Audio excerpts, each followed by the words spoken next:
ناراض ہو گیا.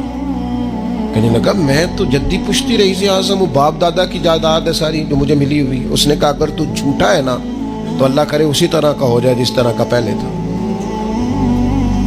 اب وہ آیا گنجے کے پاس, اس سے کہا مسافر ہوں, سفر پہ جانا ہے, اللہ مدد کرے آپ تعاون کریں تو سفر آسان ہو سکتا ہے, مجھے ایک گائے چاہیے, اگر آپ دے دیں. تو وہ کہنے لگا میرے تو ذمہ حقوق ہی بڑے. اس نے کہا یار تو پہلے گنجا نہیں تھا, بیمار نہیں تھا, کچھ بھی نہیں تھا, بھوک تھی. کہنے لگا خبردار, میں تو جدی پشتی رئیس اعظم ہوں, باپ دادا سے امیر ہوں. اس نے کہا اچھا اگر تو جھوٹا ہے تو ویسا ہی ہو جائے جیسا پہلے. اب وہ آیا نابینا کے پاس, اس نے آ کے کہا مسافر ہوں, سفر پہ جانا ہے, اللہ مدد کرے آپ تعاون کریں تو سفر آسان ہوگا, مجھے ایک بکری چاہیے اللہ کے نام پر. تو وہ اندھا کہنے لگا رب کے نام پر تو نے لینی ہے تو ایک کیوں لیتا ہے, جتنی چاہیے لے لے. اور میں تو پہلے اندھا تھا, میں مسکین پرانا خادم, کسے در ملی نہ ٹوئی, تے واصف یار نے نظر جو کی تھی.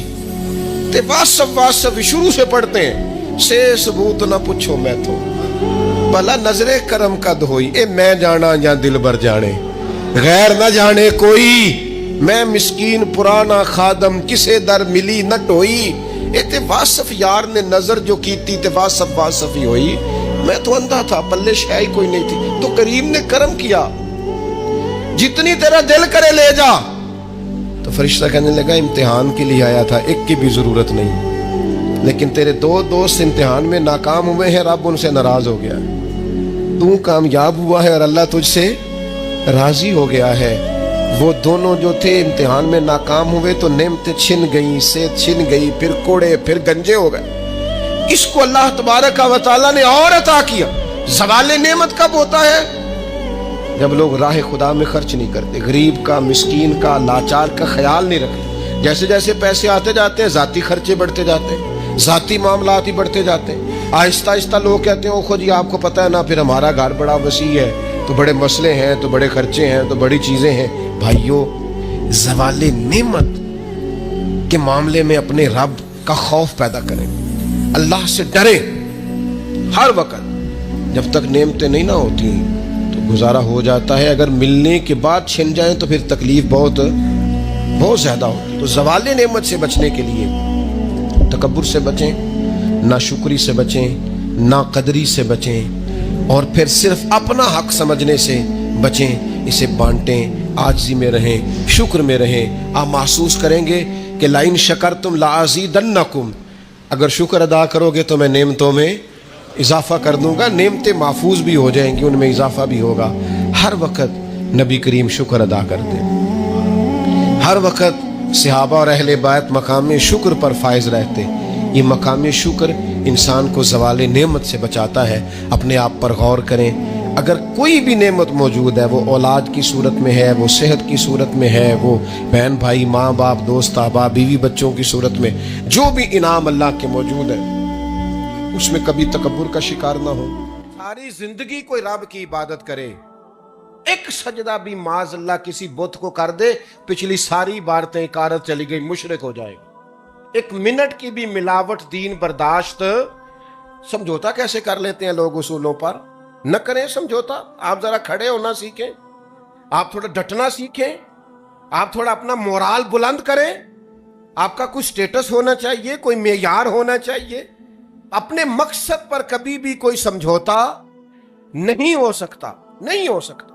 تو ایک تو اصولوں پر سمجھوتا نہیں, دوسرا دھمکیوں کی پرواہ نہیں. زندگی جو ہوتی ہے نا, اس نے بہرحال ختم ہونا ہوتا ہے.